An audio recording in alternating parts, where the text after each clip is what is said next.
What's up, guys? This is a Club Car Onward HP lithium ion battery. So, to get to the battery, you just lift up on the seat right here, and you'll notice this is a lithium ion style. If you own one of these, make sure you be careful if you're washing yours. Be careful spraying under from the front here, or be careful getting it wet under the front of the cart, because the horn is located underneath there, and these are very susceptible to faults.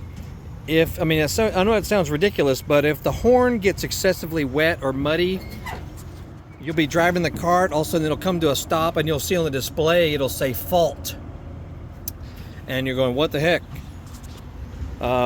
That is a possibility. Is check the horn. You may have to just replace it, and if that only partially solves the problem, you may have to reflash the computer for this cart as well.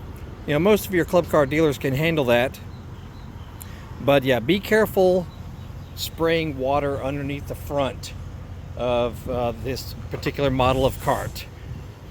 And if you're in North Atlanta, Georgia area, and you're looking for a club car dealer, I'll put a link down below, but Golf Cars of Canton, which is about 45 minutes north of Atlanta, Georgia. They are a club car dealer. They also service them, offer delivery, pickup, that sort of thing. So check them out on Facebook, and I'll put a link down below how you can get in touch with them. They also sell other brands, but they're one of the top club car dealers in Metro Atlanta. And that's it. Look for more golf car videos coming up soon, and you'll have a great day. We'll see you.